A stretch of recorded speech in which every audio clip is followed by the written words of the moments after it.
Bonjour. Avez-vous confiance en vous? Moi, je suis justement en train de la travailler et j'avance bien.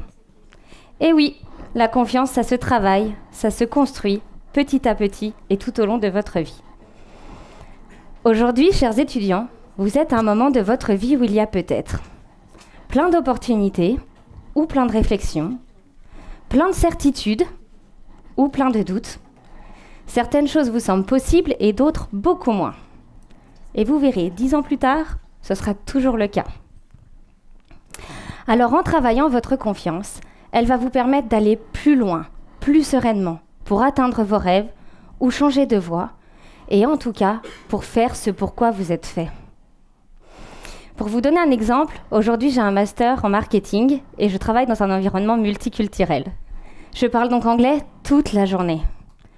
Et je peux vous dire qu'au début, c'était vraiment pas gagné. Moi, j'aurais dû redoubler mon CP selon la maîtresse de l'école, pardon. Je n'aurais jamais dû faire l'IUT d'Annecy beaucoup trop sélectif selon la prof principale de terminale. Alors, faire une licence en anglais, vous voulez vraiment que je vous en parle? Ouais, mais voilà. Moi, je voulais faire l'IUT d'Annecy. Alors, j'ai envoyé ma candidature et j'ai fait en sorte de les convaincre durant l'entretien. Quant à l'anglais, il y a toujours des solutions. Je reconnais que les concours d'entrée pour aller dans des pays anglophones, vu mon niveau d'anglais, ça allait être compliqué. Mais j'ai trouvé la solution. La Norvège, c'était le seul pays où il n'y avait pas de concours d'entrée. Bah oui, il y a 10 ans en arrière, la Norvège, ça semblait loin et froid, personne ne voulait y aller. Donc bien sûr, au début, j'ai galéré avec mon niveau d'anglais, mais au bout d'1 ou 2 mois, ça allait déjà beaucoup mieux. Et puis entre nous, toutes les occasions sont bonnes pour pratiquer la langue. Les soirées étudiantes, ça aide bien. Donc ce que je veux vous dire, c'est que ça se fait et que ça se travaille. Quand on n'a pas voulu me faire passer par la porte, eh bien je suis rentrée par la fenêtre. Et ma première ressource pour y arriver, ça a été mon instinct. J'ai toujours eu la volonté profonde de l'écouter. Parfois, ce n'était qu'un murmure, mais il me disait tout le temps « Fais ce que tu aimes ». Et même quand c'était qu'un murmure, ça m'a donné l'impulsion pour construire mes projets. Alors, voilà les 3 choses qui me sont personnellement essentielles pour accroître ma confiance en moi. Du positif, du courage et de l'inspiration. Et voilà quelques astuces pour les développer. Le positif, et oui, ça se travaille. J'utilise une méthode très simple mais terriblement efficace qui est de noter tous les soirs 3 choses que j'ai aimées dans ma journée. Et même quand j'ai passé une très mauvaise journée, ça peut être l'odeur du café le matin qui m'a plu, ou une chanson à la radio qui m'a donné envie de danser, ou j'ai tout simplement adoré aller me coucher parce que cette journée est enfin terminée. Et pourquoi ça marche?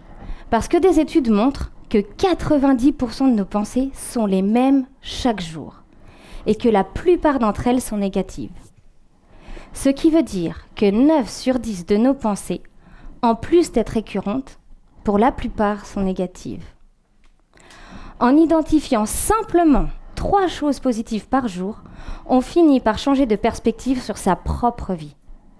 Plus on crée de l'espace pour le positif, et plus on apprend à savourer les petites choses, à s'en souvenir et à les ancrer en nous.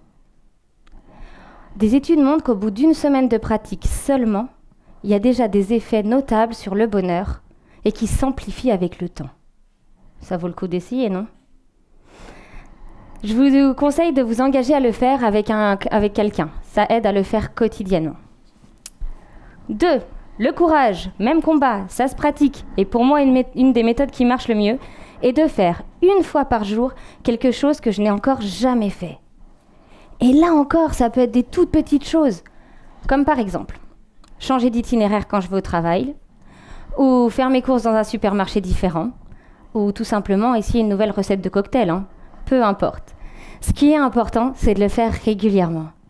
Et là encore, pourquoi ça marche? Parce qu'en tant qu'être humain, on a la capacité d'accepter de très grands changements et d'être flexible.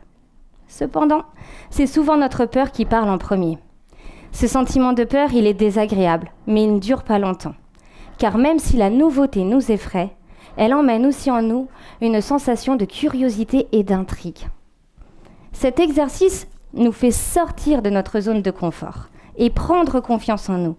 Il transforme nos peurs en impulsions. Utiliser nos peurs comme moteur, cela nous permettra de mieux affronter les futurs obstacles. 3. L'inspiration. Si j'avais écouté toutes les personnes qui me limitaient aujourd'hui, je ne serais pas là. Mais on a aussi tous autour de nous quelqu'un qui nous inspire. Et j'ai eu, durant mon parcours universitaire, particulièrement à l'IAE, des profs super inspirants, qui m'ont poussé, motivé et donné envie d'avancer. Alors entourez-vous de ces personnes qui vous inspirent, laissez-les vous embarquer et écoutez leurs conseils, ils sont précieux. Parce que l'inspiration, c'est l'étincelle qui va vous permettre de construire votre projet, votre rêve ou votre idée.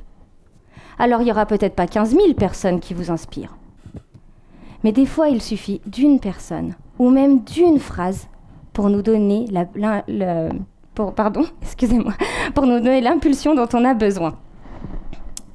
Alors, pour augmenter sa confiance en soi, il faut du positif, du courage et de l'inspiration.